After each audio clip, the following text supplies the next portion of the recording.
Hello friends, welcome to our channel Gyan Ganga Ayurveda classes में। आज हम लोग बात करने वाले हैं एक बहुत ही ट्रेंडिंग टॉपिक और एक बहुत ही वायरल टॉपिक जिसको हम लोग बोलते हैं अग्नि वर्सेस पित्त। आपने सुना होगा, और अगर आप फर्स्ट ईयर के अलावा सेकेंड ईयर में, थर्ड ईयर में है, फाइनल प्रॉप में है, तो कहीं ना कहीं बीएमएस के तो आपको ये इन प्रश्नों का चाहे पेपरों में चाहे वाइवा में आपको अक्सर पूछा जाता है कि अग्नि क्या है, पित्त क्या है, या अग्नि पित्त दोनों एक ही है या अग्नि और पित्त दोनों अलग अलग है।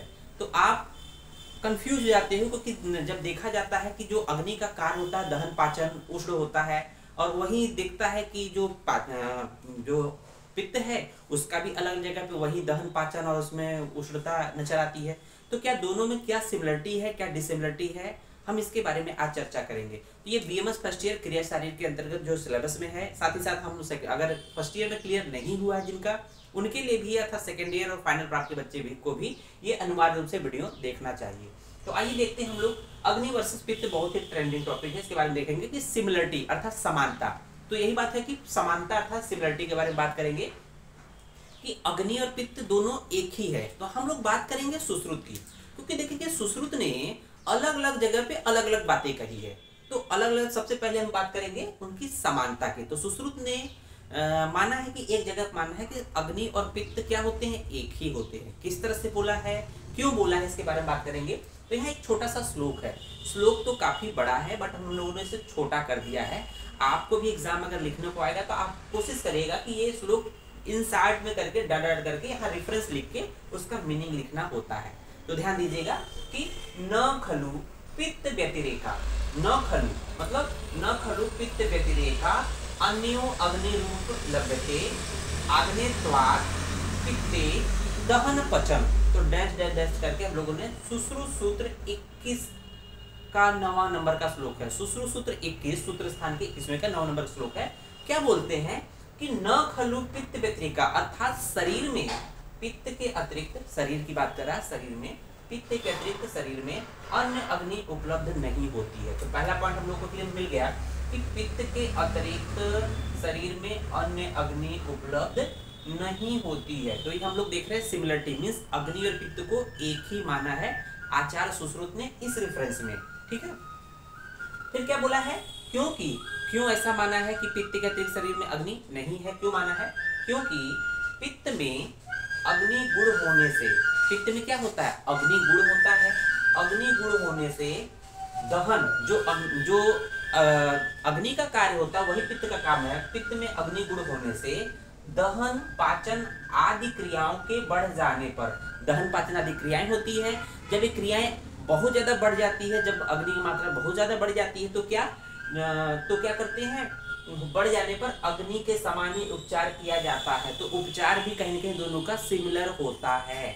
तो कहने का मतलब ये है कि शरीर में पित्त के अतिरिक्त अग्नि नहीं है, और अग्नि के जो गुण, पित्त में अग्नि का गुण होता है, अगर उस जो दहन पाचन आदि क्रियाएं होती है, अगर वही चीजें बढ़ जाए तो उसकी चिकित्सा है, जो उपचार अग्नि के समान करते हैं। इसलिए पित्त ही शरीर के भीतर अग्नि है। तो यहाँ पर देखेंगे, इसलिए पित्त ही शरीर के भीतर अग्नि है और पित्त के अतिरिक्त शरीर में अन्य अग्नि नहीं है।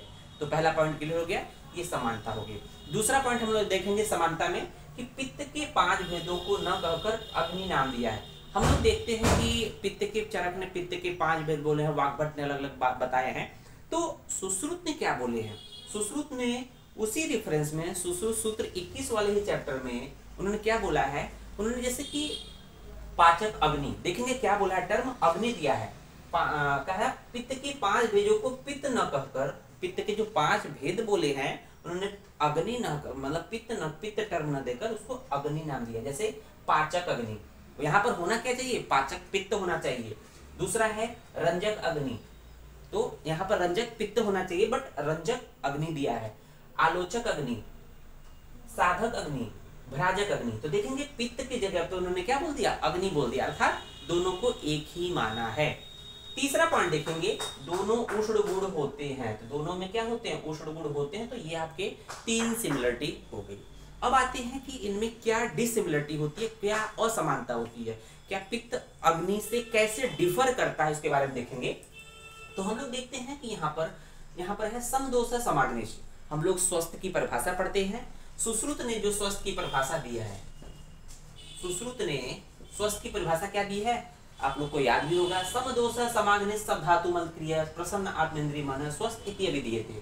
तो स्वस्थ किसे कहते हैं, जिसमें समदोष जो दोष साम्य अवस्था में हो, अग्नि भी साम्य अवस्था में हो। तो हम लोग को दो पॉइंट पर फोकस करना है। समदोष, समदोष का मतलब वात पित्त कफ, तो पित्त आ गया यहाँ पे। सम अग्नि, तो अग्नि क्या है, इसका मतलब कि अगर अग्नि और पित्त दोनों एक हैं तो अलग अलग कहने की क्या जरूरत है। तो देखा है कि समदोष, दोष को अलग कह दिया, अग्नि को अलग कह दिया, इसका मतलब यहाँ पर पित्त और अग्नि में अलग अलग हैं, तभी तो उन्होंने अलग अलग दिया है। अदरवाइज एक ही जगह कह देते, जैसा कि यहाँ पर हो रहा था। इसका मतलब समदोष समाग्नि ये दोनों अलग अलग हैं, इसकी वजह से उन्होंने अलग अलग दिया, समदोष समाग्नि। क्लियर है पहला पॉइंट। तो ये असमानता हो गई, दोनों डिफर करते हैं।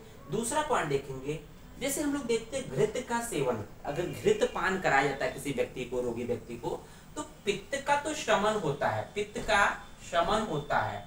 घृत सेवन से पित्त का शमन होता है, घृत सेवन से पित्त का शमन होता है, लेकिन उस व्यक्ति की अग्नि में वृद्धि होती है। ध्यान दीजिएगा, अग्नि में वृद्धि होती है। अगर अग्नि और पित्त दोनों एक ही होते तो दोनों का या तो शमन होता या तो दोनों की वृद्धि होती। मीन्स एक का शमन हो रहा है, एक का वृद्धि हो रहा है, इसका मतलब दोनों अलग अलग चीजें हैं। तो ये चीजें हम लोग घृत के सेवन से पता चल रहा है कि पित्त का जो है शमन होता है और अग्नि की वृद्धि होती है। तो वृद्धि का साइन ये होता है। ठीक है, अब देखेंगे तीसरा पॉइंट। तीसरा पॉइंट क्या है कि जो हम लोग पित्त के गुण पढ़ते हैं, तो पित्त के गुण में एक चीज बताई गई है कि पित्त द्रव गुण का होता है। पित्त का जो स्टेट होता है, जो मैटर के 3 स्टेट होते हैं, सॉलिड लिक्विड गैस। तो सॉलिड लिक्विड गैस में देखा जाए तो पित्त जो है द्रव रूप में होता है।